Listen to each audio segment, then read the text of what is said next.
Pendant près de 30 ans, Pamela Anderson a été réduite à une caricature. Une blonde sexy frivole, célèbre uniquement grâce à son physique. Pourtant, plus on se plonge dans son histoire, plus on se rend compte qu'on avait peut-être tous participé à une immense injustice. Aujourd'hui, nous allons revenir sur son histoire pour comprendre comment Hollywood, les médias et même le public ont contribué à construire cette image.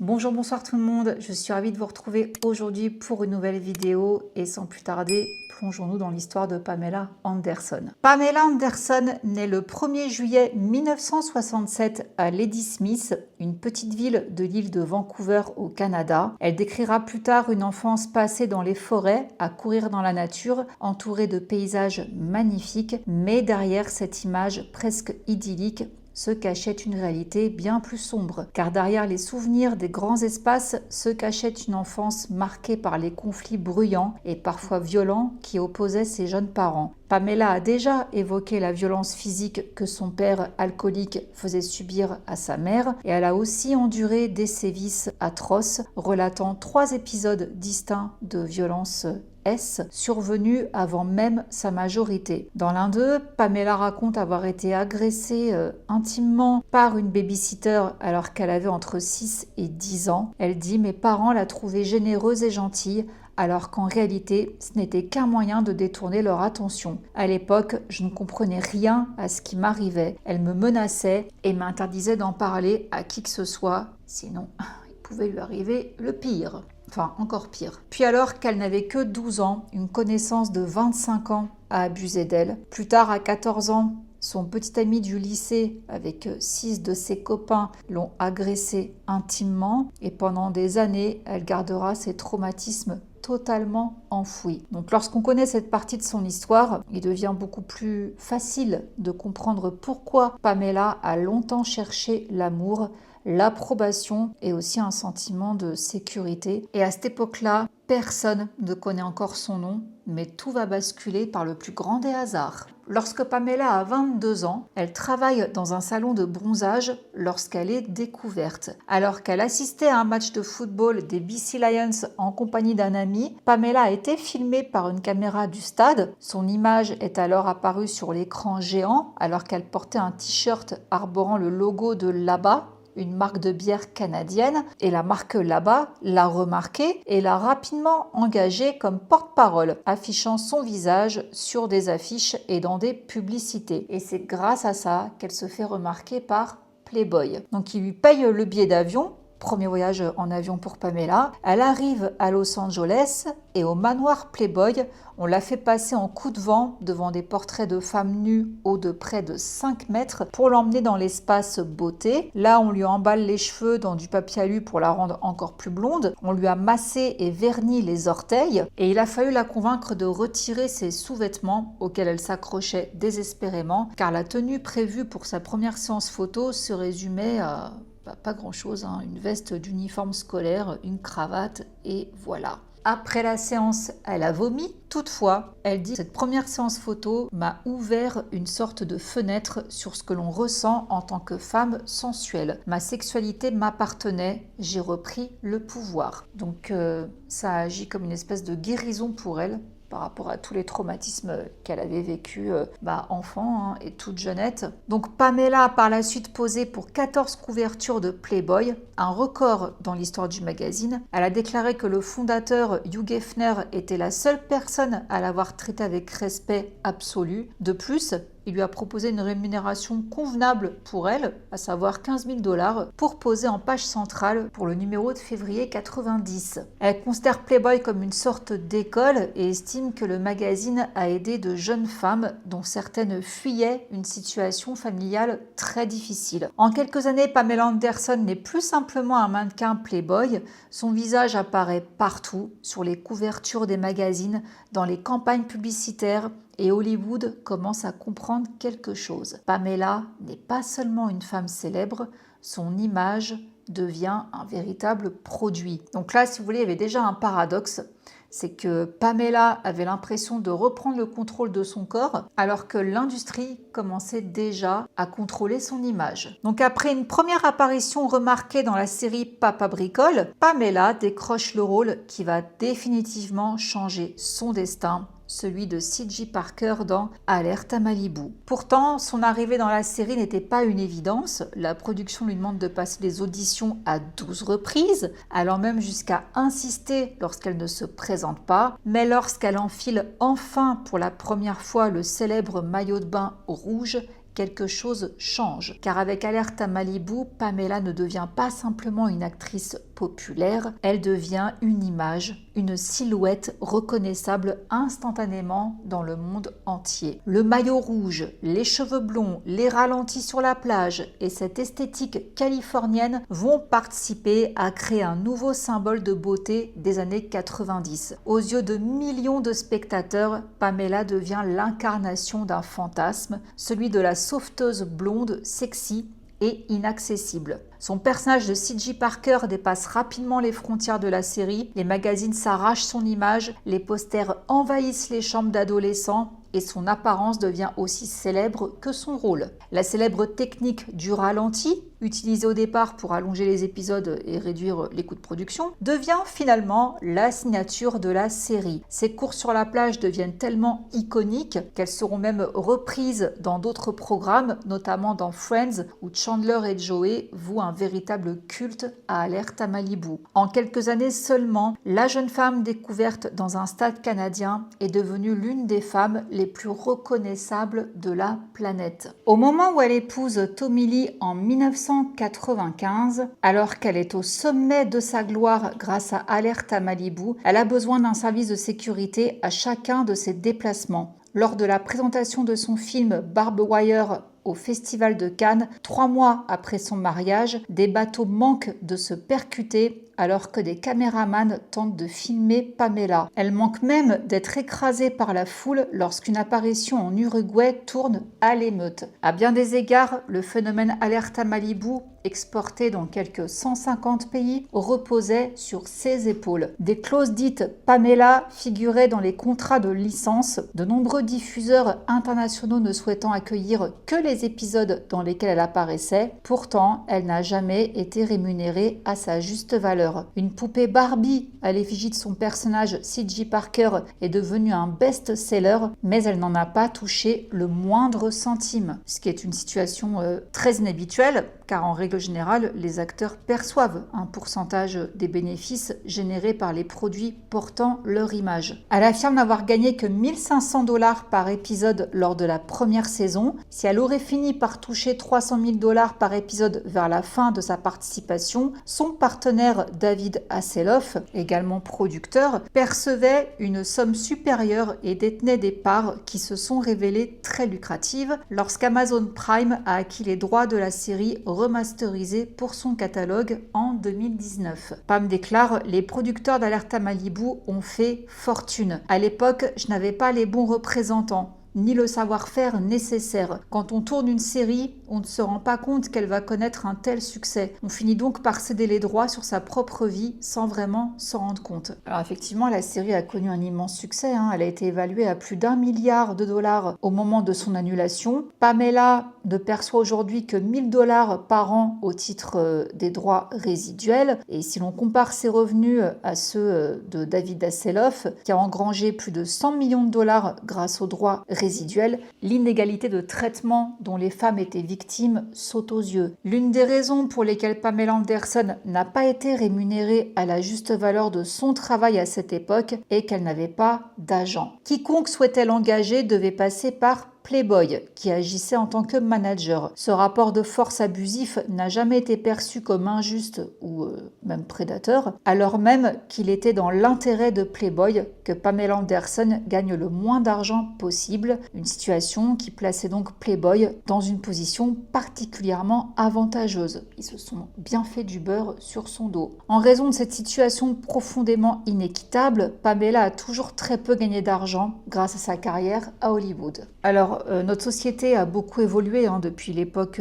où l'on pensait que les femmes ne méritaient ni argent ni respect pour avoir exposé leur corps. En cela, Dieu merci. La morale des années 90 se montrait bien plus sévère à l'égard des femmes qui monnayaient leur image. À l'époque, l'idée dominante voulait qu'une femme qui se faisait exploiter en posant nue l'avait bien cherché. En gros, dès que tu avais posé nu, tout ce qui t'arrivait après, c'était de ta faute. Voilà. Et le film le plus avilissant dans lequel Pamela Anderson a joué était à l'origine destiné aux seuls yeux de son mari et d'elle-même. La fameuse cassette par qui le drame est arrivé. Alors, à cette époque-là, elle vit une histoire d'amour fulgurante avec celui qu'elle considère encore aujourd'hui comme le grand amour de sa vie, Tommy Lee. Après une idée claire de 4 jours en février 95, le couple s'est marié sur une plage de Cancun au Mexique. Pamela portait alors un bikini. Donc certes, il s'amusait avec une exubérance presque enfantine. Tommy Lee avait installé une balançoire au-dessus de son piano. Pamela s'y balançait nue pendant qu'il jouait. Ils organisaient des fêtes mémorables, mais s'occupaient aussi du jardin et jouaient avec leurs chiens. Puis, la charge de travail de Pamela a explosé. Engagée pour incarner Barb Wire,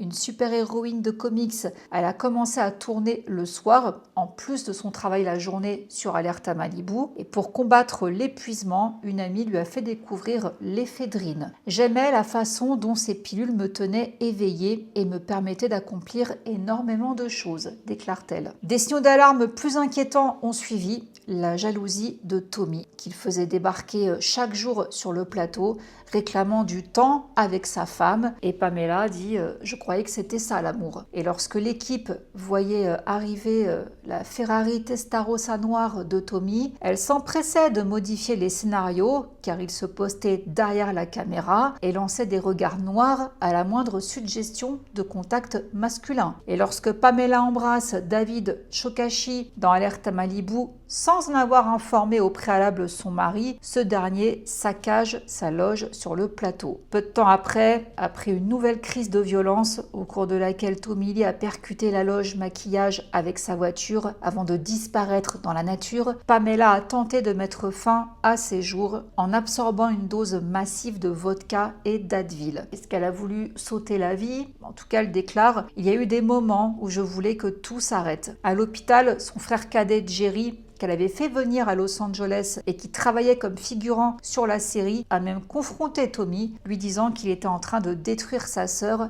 et sa carrière. 3 ans et 2 enfants plus tard, leur histoire a volé en éclats. Une nuit de 1998, alors qu'elle s'occupait de leurs 2 jeunes enfants, Tommy se balançait sur le sol en gémissant « Je veux retrouver ma femme ». Pamela, à bout, lui demande de l'aide avec les enfants et lui balance « Il faut que tu grandisses, ce n'est plus de toi qu'il s'agit ». Bon là, elle a vu son visage s'assombrir et plus tard cette nuit-là, Tommy fut arrêté pour violence conjugale et maltraitance sur mineur. Il a purgé une peine de 6 mois de prison pour coups et blessures et Pamela a demandé le divorce. Tommy expliquera plus tard que plusieurs facteurs avaient contribué à la dégradation de leur couple, à savoir la pression médiatique, l'arrivée des enfants, le sentiment de passer au second plan, mais aussi les conséquences du vol de leur cassette intime. Donc la cassette. Quelques années plus tôt, ils avaient filmé leur lune de miel, mais pas pour gagner de l'argent, pas pour provoquer ou pour être célèbres. Simplement pour eux, cette cassette était enfermée dans le coffre-fort de leur maison de Malibu jusqu'au jour où on l'aura volée. Alors la cassette s'est retrouvée entre les mains de Penthouse, et là il y a Bob Guccione, qui travaillait donc à Penthouse, qui a proposé 5 millions de dollars pour les droits de la vidéo. Pamela l'a envoyé se faire voir, elle n'a jamais voulu toucher le moindre centime grâce à ce film. À ce moment-là, elle était enceinte de son 2e enfant. Elle a tenté de poursuivre en justice IEG, les distributeurs illégaux, pour atteinte à la vie privée, et elle a appris à ses dépens qu'elle ne disposait d'aucun droit. Elle dit « Je ne savais pas que j'allais être totalement humiliée. Je me souviens être entrée dans la pièce, il y avait tous ces hommes, ils avaient des photos de moi nue, et les avocats m'ont dit en substance « Vous avez posé pour Playboy, vous n'avez aucun droit à la vie privée. » C'est scandaleux. Mais bon, poursuivons. Convaincue qu'il se servait de la déposition comme d'un prétexte, elle raconte qu'ils lui ont posé des questions explicites sur sa vie intime. Les endroits où elle aimait faire l'amour, ses préférences, les parties de son corps, bref, la panoplie des dégueulasses. Elle explique qu'ils lui ont donné le sentiment d'être une merde, un morceau de viande, comme si cela ne devait rien représenter pour elle, puisqu'elle est une PUTE. Donc la déposition a été d'une telle brutalité, il était difficile d'aborder le sujet, même en interview avec David Letterman, alors que tout le monde ne parlait que de ses seins. Ça aussi, quelle humiliation dans les émissions, où en gros les gens se foutaient de sa gueule, quoi. Ils croyaient pas qu'on lui avait volé la cassette, et il croyait pas non plus que même si on lui avait volé, que ça la dérangeait, quoi, puisqu'elle posait à poil pour Playboy. Donc bon, une sextape, on n'est plus à ça près, quoi. Well, thank you for coming. I know this Thank is you. it's Yeah, tough well, to get in there. I actually have a bone to pick with you. No, really? No, why? Yeah, You I know do. what? Why do you I mad? know, you're supposed to be my friend, and I you're am like, your friend. you know, jump on the bandwagon, everyone's making fun of us, and Making fun? What, Yeah, what are I you know. talking about? I'm sorry. Making fun? What do you mean? you're making fun. I maybe told one little joke or something. One, Tommy's been taping them. I've got it here. What do you have? I don't gotta show it. Tommy, Pamela Lee, Pamela Lee, Pamela Lee, and Tommy Lee. Pamela Lee and Tommy, Pamela and Tommy Lee, Pamela and Tommy Lee, Pamela Lee, Pamela Lee, Tommy and Pamela Lee, Tommy and Pamela Lee, Pamela and Tommy Lee, Pamela and Tommy Lee.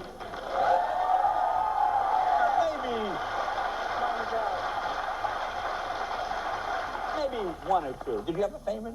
It's not funny. Not funny. This is devastating to us. No, but it is. It is. Yeah, it's terrible. Well, tell us. Shouldn't be doing I mean, Well, we've just been getting so much heck for this. I mean, we debated long ago to come onto a program and maybe defend ourselves over these videotapes, and we thought, no one believes this stuff.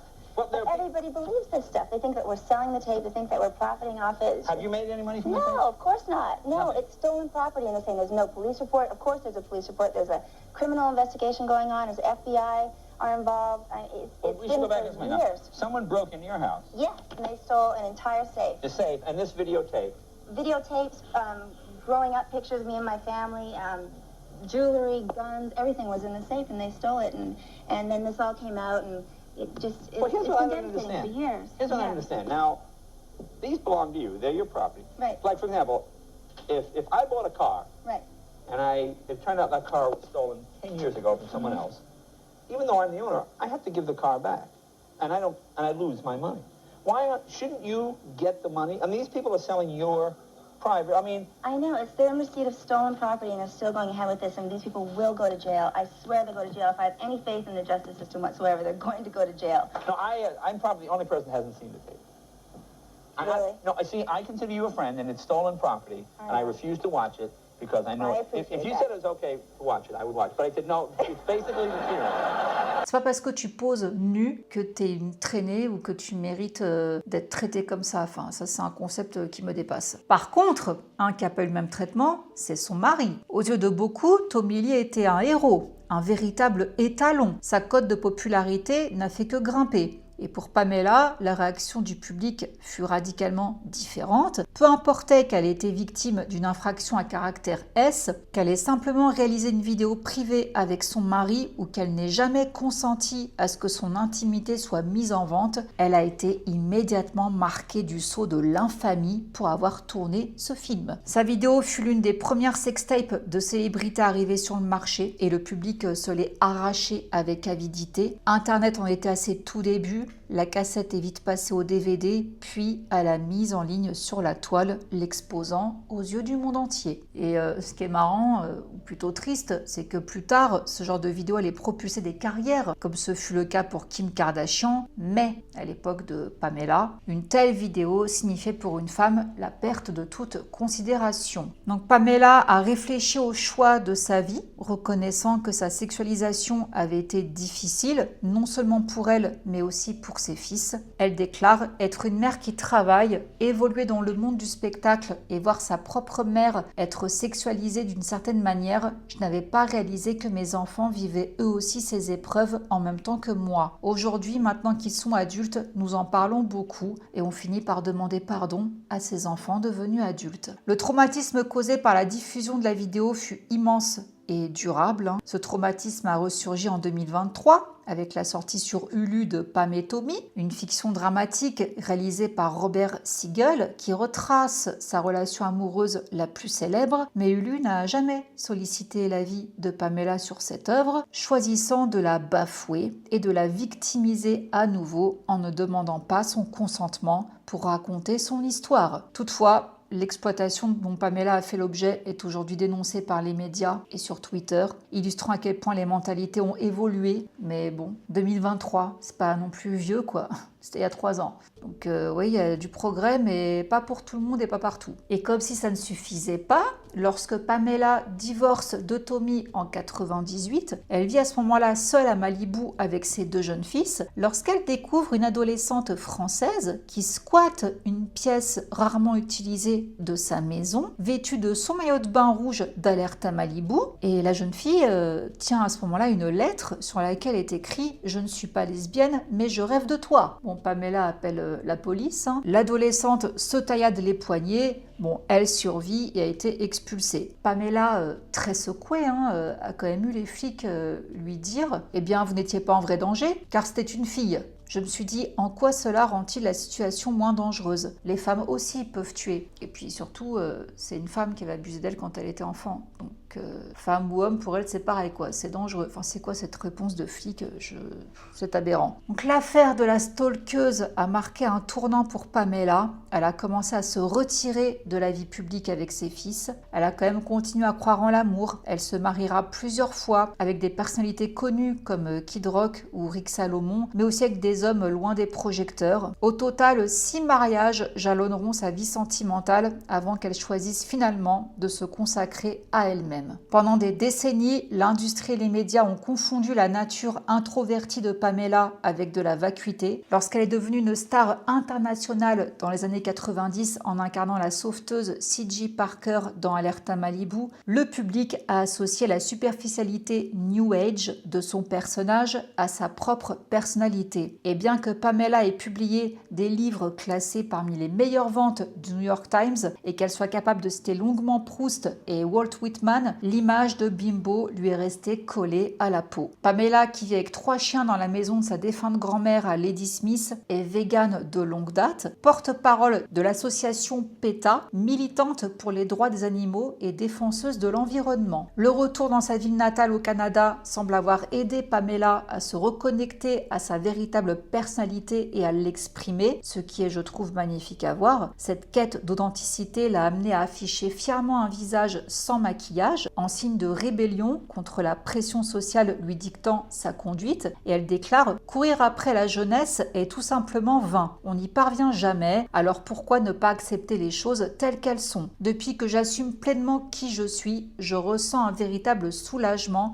comme si un poids s'était envolé de mes épaules. Et en fait, cela me plaît davantage. Je m'habille pour moi désormais et non pour les autres. Sur le plan professionnel, elle a brillé à Broadway en Roxy dans Chicago, là où personne ne l'attendait. Elle a également ouvert le défilé printemps-été 2023 de Hugo Boss à Miami et a participé à la campagne de la collection automne 2022 de Marc Jacobs. Donc elle revient petit à petit sur le devant de la scène et reprendre le contrôle de son histoire implique d'aborder l'exploitation dont elle a été victime par le passé, comme le montre le documentaire Pamela, A Love Story. Réalisé par Ryan White et produit par Brandon Lee, l'un des fils de Pamela, ce documentaire constitue une réponse habile à la mini-série Pam et Tommy qui l'avaient exploité. Pamela, A Love Story met en lumière les mauvais traitements que l'industrie lui a infligés pendant si longtemps, l'exploitation qu'elle a subie et la façon dont elle a su surmonter ses traumatismes pour trouver le bonheur. Alors que Pamela Anderson reprend les rênes de son récit et de sa carrière, elle apparaît tel un phénix en pleine renaissance éclatante. Autre retour remarqué, son rôle dans le film The Last Showgirl, qui lui a valu sa première nomination aux Golden Globes, où elle explique avoir apporté beaucoup de son expérience personnelle, cette longue vie passée à composer avec la beauté, le glamour, le vieillissement et la remise en question de ses choix de vie. Elle dit « J'ai vraiment pu mettre toute ma vie dans ce rôle. Quel soulagement de pouvoir incarner un personnage qui me permettait de m'exprimer ainsi. Je n'ai pas honte de ma vie. Je n'ai pas honte de mes choix, même si, avec le recul, j'aurais peut-être agi différemment, mais il faut avoir de l'expérience pour réaliser que l'on aurait fait les choix autrement. Je pense que le passé ne doit pas dicter l'avenir.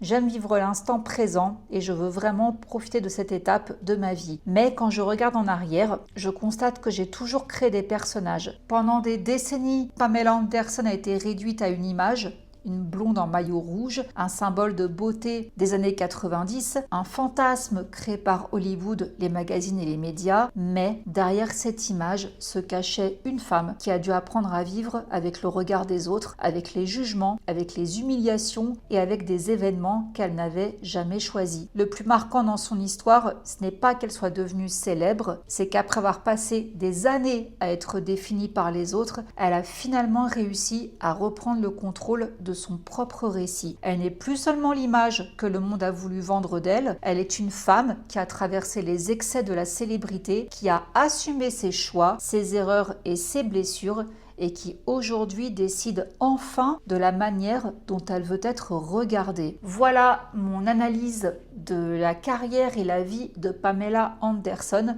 Je ne vous ai pas fait une vidéo comme d'habitude, une biographie où je vous énumère un maximum de choses qu'elle a fait parce que ça ne m'intéressait pas pour le coup. Je ne trouvais pas ça pertinent parce que Pamela Anderson, ça a vraiment été l'objectification de la femme par excellence dans les années 90 et le traitement qu'elle a eu a été tellement dégueulasse que je trouvais que ça méritait pour le coup d'avoir un angle différent et de vraiment parler de Pamela justement sous le prisme de cet abus que l'industrie, le public a eu envers elle, alors que cette femme-là, elle ne le méritait pas en fait. Donc je vois d'ici arriver certains qui me diront, tout comme certains ont pu dire, oui mais elle posait à poil, à quoi s'attendre? Je suis pas d'accord. Poser à poil, ça ne donne pas le droit d'être traité comme une moins que rien. C'est pas quelque chose qui me dérange. Les starlettes là, qui se déshabillent à moitié sur scène et tout, ça ne me choque pas plus que ça. Ça ne me choque même pas du tout d'ailleurs, du moment que c'est pas vulgaire. Moi, j'aime beaucoup la sensualité chez une femme, mais j'aime pas la vulgarité. Donc pour moi, une femme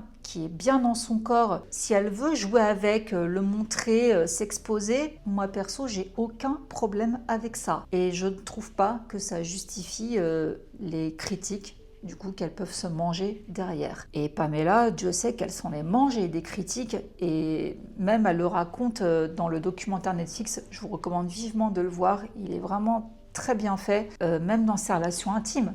On l'a traitée comme une PUTE parce que c'est l'image qu'elle rendait, une bimbo écervelée qui sait que montrer ses seins, donc vas-y laisse-toi faire quoi, je fais ce que je veux. Mais c'est quoi ce raccourci en fait? Le documentaire, je l'ai vu là, il n'y a pas longtemps, justement parce que je voulais faire une vidéo sur Pamela. Du coup j'ai regardé le documentaire et c'est marrant parce que je l'imaginais pas du tout comme ça. En fait je la connaissais pas vraiment.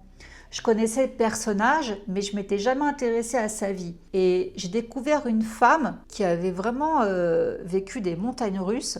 Elle a été abusée petite, elle était timide et tout. Après, c'est devenu vraiment le symbole de la sensualité, du sexy XXL. Elle était très spontanée, elle a beaucoup agi sans réfléchir et tout. Donc, ouais, elle a vraiment beaucoup changé en grandissant. Et après, on voit quelqu'un qui a fait ses choix, qui a mené sa barque, qui s'est fait taper, mais qui finalement a toujours réussi à s'en sortir en fait. Elle s'est jamais complètement laissée abattre. Je trouve qu'elle a beaucoup de résilience et c'est très inspirant. C'est quelqu'un qui va de l'avant. Voilà, en tout cas, moi, c'est l'impression que j'ai eue. La seule chose qu'elle a l'air de ressasser, c'est Tommy Lee, parce que c'est au final le seul amour qu'elle a eu, son grand amour. Les autres, c'était juste pour combler. Donc là-dessus, ça fait de la peine. Mais ouais, c'est quelqu'un qui était spontané. C'est vraiment, je trouve, ce qui la résume le mieux. Elle a juste vécu sa vie comme ça venait. Et voilà, quoi. Tout est venu un peu comme ça. Elle savait pas jouer la comédie. Bon, bah, elle l'a fait. Par contre, chapeau pour Chicago. Parce qu'elle n'est pas chanteuse et je trouve qu'elle s'est vraiment bien débrouillée. Et ouais, en fait, c'est marrant de voir qu'elle arrive encore à surprendre, quoi, à venir là où on ne l'attend pas. Elle avait fait aussi Danse avec les stars. Donc ouais, quand elle se fixe un objectif, elle se donne vraiment les moyens et ça choque toujours tout le monde parce qu'on se dit encore, c'est Pamela, c'est la bimbo et cervelée et tout, alors que non, elle est pas bête, il y a beaucoup plus que ça derrière, quoi. Donc ça a été une belle surprise de découvrir Pamela comme ça. Donc voilà, j'espère que ce portrait vous aura plu. Je vous laisse là, je vous fais plein de gros bisous et je vous dis à très vite. Mouah. Bisous, ciao. Undercover on the beat, so twerk it, bitch. Like.